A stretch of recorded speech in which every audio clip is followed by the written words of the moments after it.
पारो के सामने आ गई उसकी माँ लक्ष्मी और ऋषि की शादी का एल्बम और देख ली पारो ने उसकी माँ लक्ष्मी और ऋषि की शादी की तस्वीरें और कह दिया पारो ने दादी के सामने कि ये मेरी माँ है और ऋषि की जान पर आएगा बड़ा खतरा। जी हाँ दोस्तों, भाग्य लक्ष्मी के आने वाले धमाकेदार एपिसोड में जब पारो ऋषि के घर में घूमते हुए दादी के कमरे के पास पहुँचेगी और दादी अपने कमरे में ड्रॉअर में से कपड़ों को ठीक करी होगी और कुछ सामान बाहर निकाल रही होगी, तभी दादी से ड्रॉअर में से गलती से ऋषि और लक्ष्मी की शादी का एल्बम गिर जाएगा और उसके ऊपर ड्रॉअर के सारे कपड़े गिर जाएंगे। यहाँ पर जब दादी एल्बम में से कपड़ों को उठाने की कोशिश करी होगी और दादी के कमर में जब दर्द होगा तभी वहाँ पर पारो दादी को देखने के लिए आ जाएगी। जहाँ पर जब पारो दादी को कहेगी कि दादी क्या करी है, तभी दादी कहेगी देखना पारो यहाँ पर आओ, ये एल्बम के ऊपर इतने सारे कपड़े गिर गए हैं, जरा इन कपड़ों को उठा दो और मेरी मदद करो। यह सुनकर जब पारो ऋषि लक्ष्मी की शादी के एल्बम से एक एक करके कपड़े उठाएगी और पारो साइड पर कपड़ों को रखेगी। जहाँ पर जब पारो और कपड़ों को एल्बम से उठाएगी और ऋषि लक्ष्मी की शादी का एल्बम पारो के सामने आने ही वाला होगा,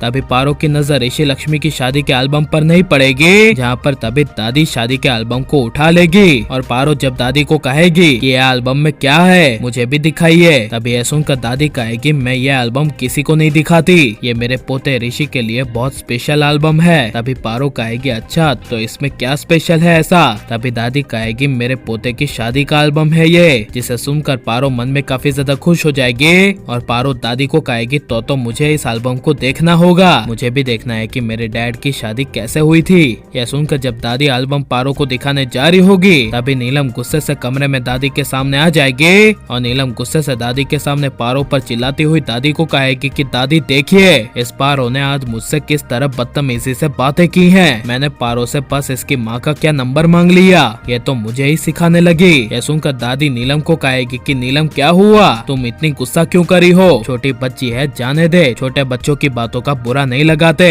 तभी यह सुनकर पारो दादी को कहेगी कि दादी मैंने कुछ नहीं किया, मैं तो बस बड़ी माँ को कह रही थी कि गुस्सा करना सेहत के लिए हानिकारक होता है, मेरी माँ कहती है कि गुस्सा नहीं करना चाहिए, गुस्सा ना करना बड़ों की निशानी होती है। यह सुनकर तभी दादी पारो की हाँ में हाँ मिलाती हुई हंसने लगेगी और दादी कहेगी हाँ पारो तुमने सही कहा और नीलम तुम कुछ सीखो पारो से, बार बार गुस्सा करना अच्छी बात नहीं होती। यह सुनकर तभी नीलम वहाँ से परेशान होकर चली जाएगी और बात घूम जाने की वजह से दादी तभी एल्बम को बिना दिखाई ड्रॉअर में रख देगी और दादी पारो को कहेगी कि पारो चलो, वो तुम्हारी बड़ी माँ आज बहुत गुस्से में है, हमें अब यहाँ पर ज्यादा नहीं रुकना चाहिए, चलो नीचे चलते हैं। यह सुनकर पारो हाँ कहेगी। जहाँ पर जब ऋषि अपने ऑफिस में काम कर रहा होगा तभी एक बदमाश लुटेरा ऋषि का दुश्मन कंपनी के अंदर ऋषि के ऑफिस में गन लेकर आ जाएगा और दुश्मन ऋषि के सर पर गन रख कर ऋषि को कहेगा कि ऋषि तेरे पास अभी जितने पैसे हैं वो मुझे दे दे। तभी यह सुनकर ऋषि गुंडे को कहेगा कि नहीं दूंगा, चल अब यहाँ से चला जा। जिसे सुनकर गुंडा कहेगा कि ये सौदा बहुत महंगा पड़ेगा,